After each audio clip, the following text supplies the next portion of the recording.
बीते रोज तकरीबन 11:30 बजे के आसपास विवेक विहार इलाके के न्यू बॉर्न बेबी हॉस्पिटल में आग लग गई और आग लगने के बाद किस तरह का भयावह मंजर यहां पर आपको नजर आएगा। जो ग्राउंड फ्लोर है और फर्स्ट फ्लोर है वो पूरी तरह से जलकर खाक हो गया। आग काफ़ी ज़्यादा भयावह यहां पर लगी हुई थी और जिसमें अगर इस हॉस्पिटल के अंदर की बात की जाए, न्यू बॉर्न बेबी जो बच्चे 3 से 4 दिनों के सिर्फ होते हैं मात्र, उन्हें यहाँ पर रखा जाता है, उनकी देखभाल की जाती है। और जिस तरह की तस्वीरें, जिस तरह का मंजर यहाँ पर आपको नजर आएगा, जो सिलेंडर है वो पूरी तरह से जलकर खाक हो चुका है, अंदर का हिस्सा भी पूरी तरह से जल चुका है, फर्स्ट फ्लोर पूरी तरह से आग की चपेट में आ गया। और इस आग की चपेट में सिर्फ जो बेबी बॉर्न हॉस्पिटल है वही नहीं आया, और अगल बगल के जो घर हैं या फिर बगल में आपको बाईं ओर बैंक नजर आएगा, उसका जो मेन गेट से लेकर बाकी हिस्सा है वो भी प्रभावित हुआ है।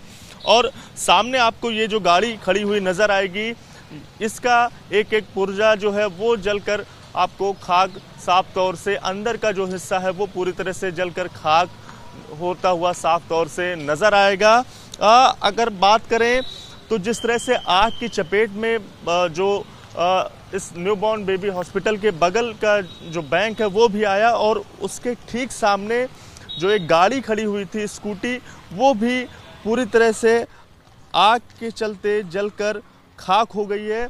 और इसके साथ साथ अगर सड़क की हम तस्वीरें आपको दिखाएं तो सड़क पर हर एक जगह जो है कांच के टुकड़े वो यहाँ पर आपको साफ तौर से नज़र आएंगे। और इस पूरी आग को बुझाने में फायर विभाग की ओर से 16 गाड़ियों का इस्तेमाल किया गया, और तब जाकर कई घंटों की मशक्क़त के बाद इस आग पर पूरी तरह से काबू पाया गया। और जो जानकारी सुबह निकल कर आई कि इस जो आग में जो यहाँ पर न्यूबॉर्न बेबी हॉस्पिटल में आग लगी हुई थी, उसमें कुल 12 बच्चों को रेस्क्यू किया गया था, जिनमें से 6 की मौत हो गई है और 5 बच्चे अभी भी हॉस्पिटल में हैं और एक बच्चा वेंटिलेटर पर है। और जो जानकारी निकल कर आई उसमें न्यूबॉर्न बेबी हॉस्पिटल का जो प्रशासन है वो फरार है। उसने जो परिजन हैं बच्चों के, उनमें से किसी को भी सूचना नहीं दी। तो ये बड़ा सवाल खड़ा होता है कि आखिर ऐसी परिस्थितियों में हॉस्पिटल प्रशासन की ओर से परिजनों को सूचना क्यों नहीं दी गई, क्यों? और जो सबसे बड़ी लापरवाही यही सामने निकल कर आ रही है कि समय रहते यहाँ से बच्चों को रेस्क्यू करने के लिए जो हॉस्पिटल प्रशासन की ओर से कोई एक्शन क्यों नहीं लिया गया। देखने वाली बात ये भी होगी कि पुलिस इस पूरे मामले में किस तरह से अपनी कार्रवाई को आगे बढ़ाती है, और हॉस्पिटल प्रशासन के जो जिम्मेदार व्यक्ति हैं उन्हें कब तक अपनी गिरफ्त में लेती है। तो मेरे साथ एक शख्स बात करने के लिए मौजूद हैं जो घटना स्थल पर जब ये सर पूरा हादसा हुआ तब यहाँ पर मौजूद थे। सर, क्या नाम है आपका? सर, मेरा नाम मोहम्मद अजीम है और मैं यहीं पास में झिलमिल कॉलोनी का रहने वाला हूँ। रात को 11:20 सवा 11 के बीच में यहाँ बहुत तेज़ ब्लास्ट हुआ। तो हमारी पूरी कॉलोनी में आदत है कि हम एक दूसरे की परेशानी में खड़े होते हैं आके। तो हमारी पूरी कॉलोनी यहाँ पे आके खड़ी हुई तो देखा यहाँ ब्लास्ट होने शुरू हो गए थे, एक के बाद दूसरा, दूसरे के बाद तीसरा। आप ये सिलेंडर अगर दिखा सकें तो यहाँ सिलेंडर रॉकेट बन के इधर उधर जा रहे थे। यहाँ ITI के हरित क्षेत्र में एक सिलेंडर गिरा, वहाँ पे भी आग लग गई थी। और यहाँ का बहुत दिल दुखाने वाला दृश्य था, मैं बयान नहीं कर सकता। यहाँ तो आग लगी थी, बराबर के 2nd फ्लोर पे भी बहुत भयानक आग लग गई थी, जो कि दिल्ली फायर सर्विस ने बहुत मेहनत करके बचाया। अभी हुआ क्या यहाँ पे अगर आप देखें तो यहाँ एक बात मुझे बताइएगा कि जब ये सारी चीज़ें हुई तब हॉस्पिटल प्रशासन कहाँ था? आप जब यहाँ पर पहुँचे 11:30 बजे के आसपास आप बता रहे हैं पहुँचे, तो हॉस्पिटल प्रशासन की ओर से कोई यहाँ पर स्टाफ नजर आया? मैं आपको बताना चाहता हूँ या पूछना चाहता हूँ, आप हॉस्पिटल प्रशासन की बात कर रहे हैं, यहाँ दिल्ली प्रशासन या भारत प्रशासन कहाँ था जब ये 50 सिलेंडर यहाँ रोज़ उतरते थे, 50 सिलेंडर यहाँ रोज़ चढ़ते थे?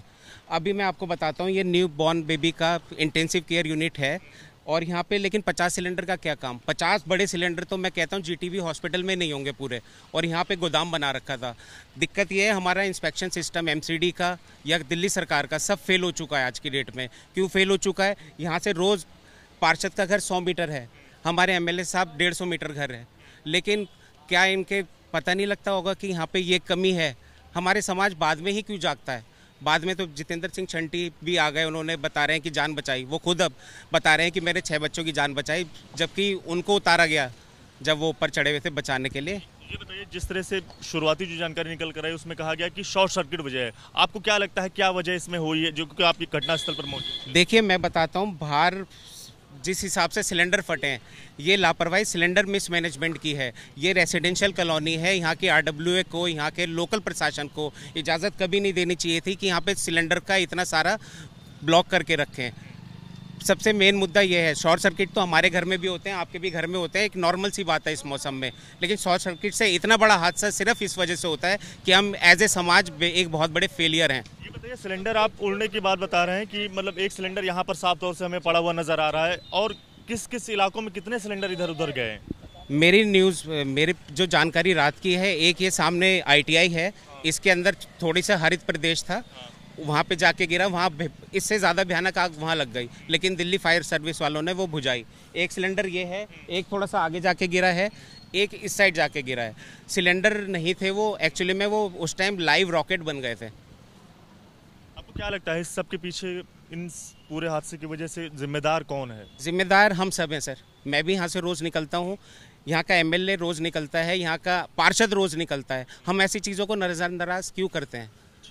सबसे बड़ा कारण करप्शन है। जी, क्या नाम है आपका? मेरा नाम आनंद गुप्ता है। रहते हैं? यहीं विवेक विहार में रहता हूँ। मैंने इसको कुछ नहीं देखा, मैं जस्ट अभी आया हूँ, पर इसका सबसे बड़ा कारण करप्शन है, क्योंकि मुझे अभी पता चला है कि इनके एक पड़ोसी ने एक कंप्लेंट की थी, वो करप्शन के कारण पैसों के चक्कर में दबा दी गई है। प्रशासन क्यों जागता है, पहले क्यों नहीं वो कार्रवाई करता? उन बड़े ऑफिसर्स के ऊपर क्यों कार्रवाई नहीं होती जिन्होंने इसे अलाउ किया? जब तक कि बड़े उन ऑफिसर्स के ऊपर कार्रवाई नहीं होगी जिन्होंने इसे अलाउ किया, जब तक पैसे का बोलबाला रहेगा, जब तक चांदी का जूता मार से लोग डरेंगे, तो ऐसी घटनाएं बार बार होगी, नहीं रोका जा सकता।